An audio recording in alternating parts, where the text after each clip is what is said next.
स्वामी जी देखिए, pulmonary embolism की जो शुरुआत है वो अक्सर पैरों की डीप वेन्स या फिर पेल्विक एरिया में खून के थक्के बनने से होती है। खून का छोटा सा थक्का बन गया और फिर वहीं से ये परेशानी बढ़ती है। स्वामी जी, शरीर को रोज कैसे एक्टिव रखा जाए, कौन कौन से अभ्यास किए जाए ताकि बॉडी में ब्लड का जो फ्लो है वो कभी धीमा ना पड़े और कहीं भी क्लॉट का या थक्का बनने का की सूरत नौबत ना आ जाए?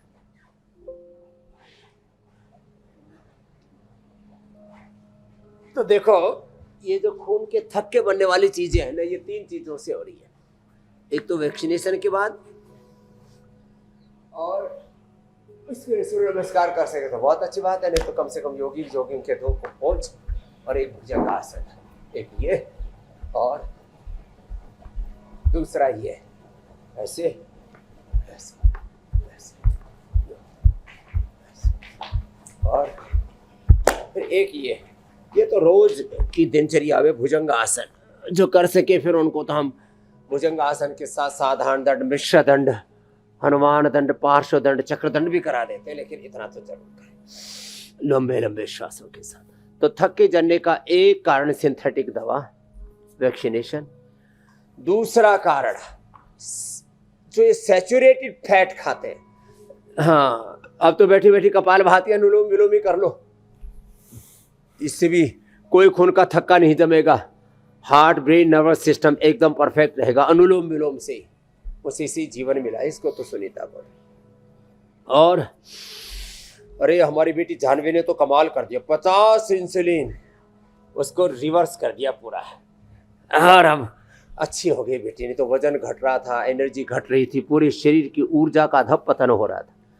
आज चारों तरफ फैलाई रेडिएशन, चारों तरफ फैला pollution, polluted air, polluted water, polluted खाने पीने की चीजें, पोल्यूशन और एडिल्टेशन, ऊपर से सारा का सारा ऊर्जा का प्रवाह ही नकारात्मक हुआ पड़ा है। और अपनी जीवनीय ऊर्जा खर्च हो रही है गलत आहार में, गलत विचार में, विकार में, गलत वाणी, गलत व्यवहार में। तो लंबे लंबे श्वासों के साथ खून का थक्का जमने का दूसरा कारण बढ़ा हुआ कोलेस्ट्रॉल है। तीसरा कारण बढ़ा हुआ मोटापा है, बढ़ा हुआ बीपी है, बढ़ा हुआ शुगर है, बढ़ा हुआ स्ट्रेस है। योग करने से ये सारी उल्टी पुल्टी जो अनवांटेड चीजें बढ़ जाती हैं, ये सारी चीजें नॉर्मल हो जाती है। और फिर ऊपर से गरम गरम तेल डाल के बस्ती कराते हैं, अंदर से गरम गरम अर्जुन की छाल का काढ़ा बना करके अंदर से बस्ती देते हैं। अभ्यंतर बस्ती उसको कहते हैं, अंतर बस्ती, आंतरिक बस्ती उसको।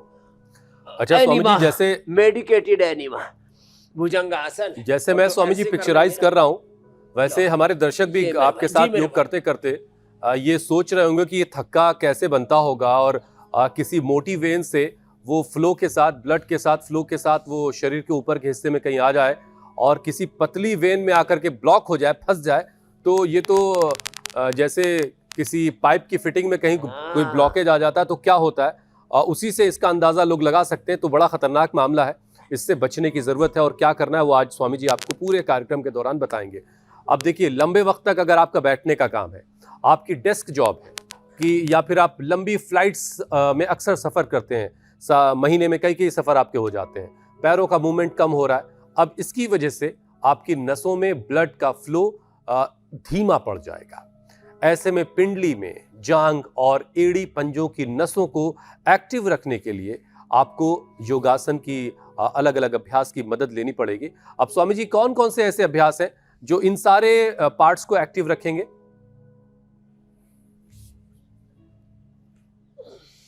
तो देखो, भुजंगासन, पश्येम शरदः शतम, जीवेम शरदः शतम, शृणुयाम शरदः शतम, प्रब्रवाम शरदः शतम, अधीनाः श्याम शरदः शतम, भूयश्च शरदः शतः। एक तो ये भुजंगासन 100 बार ये कर ले। अब देखो अगला अभ्यास। अब जो दिन भर गद्दी पर बैठे रहते हैं, हमारे गद्दी नसीन महंत, हमारे व्यास गद्दी पर बैठने वाले कथाकार, हमारे दुकानदार जो गद्दी पर ही बैठे रहते हैं, हमारे कुर्सी नसीन, गद्दी नसीन की तरह कुर्सी नसीन हमारे पत्रकार, विधायिका में, कार्यपालिका में न्यायपालिका में, खबर पालिका में जो कुर्सी तोड़ू है, वो कुर्सी तोड़ो नहीं, कुर्सी छोड़ो, खड़े खड़े समाचार पढ़ो। हमारे हुसैन जी देखो एक बार भी कुर्सी पर नहीं बैठते, खड़े खड़े एंकरिंग करते हैं और एंगरलेस एंकरिंग करते हैं।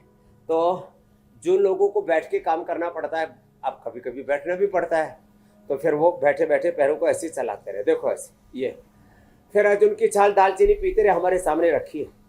फिर हम ये लहसुन, प्याज, हल्दी, अदरक, नींबू, इनको गाढ़ा करके इसमें थोड़ा सा हनी मिला करके रख देते हैं। देखो ये सब चीज़ें यहाँ पर रखी हुई। और सुबह सुबह तो हम गोधन अर्क पिला देते हैं। आंवला, एलोवेरा, गिलोय, गोधन अर्क जो पिएगा उसको कभी ब्रेन स्ट्रोक, हार्ट अटैक आ ही नहीं सकता, कोई क्लोट आ ही नहीं सकता।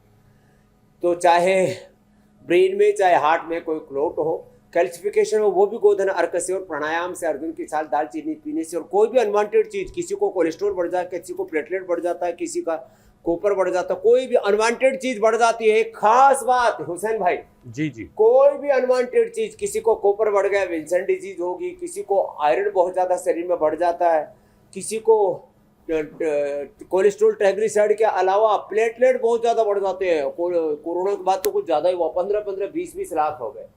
आज तो इतना सुंदर सुरम्य दृश्य है मेरे चारों ओर। ये हमारा कैमरा वाला भी जो चारों तरफ के नज़ारे दिखाता है, तो इससे नज़रिया, दृष्टि और दृष्टिकोण भी अच्छा हो जाता है। और ऐसे प्रकृति के सन्निधि में किसी को योग करना है तो आ जाइए पतंजलि वेलनेस योगाग्राम निरामयम, और ये बैठे बैठे ये पैर थोड़ा हिला लीजिए और थोड़ा थोड़ा शरीर को भी हिला लीजिए। मुटिया गए हैं लोग। आहा, पतंजलि वेलनेस योगाग्राम निरामयम में आओ। दिल्ली से जा रहे हैं तो मुझे भी लिए चलिएगा। घरों में बैठे बैठे भी लोग ऊब जाते हैं। जी जी स्वामी जी। पति पत्नी एक दूसरे के तरफ साथ झल्लाते रहते हैं। हाँ, झल्लाते रहते हैं, चिल्लाते रहते हैं। उधर आपका गदा लगा देते, उधर बैठ जाता है। इसीलिए ऑफिस वाले ज्यादा छुट्टी नहीं देते स्वामी जी। एक दूसरे के साथ चिल्लाना नहीं है, झल्लाना नहीं। जी मेरे भाई।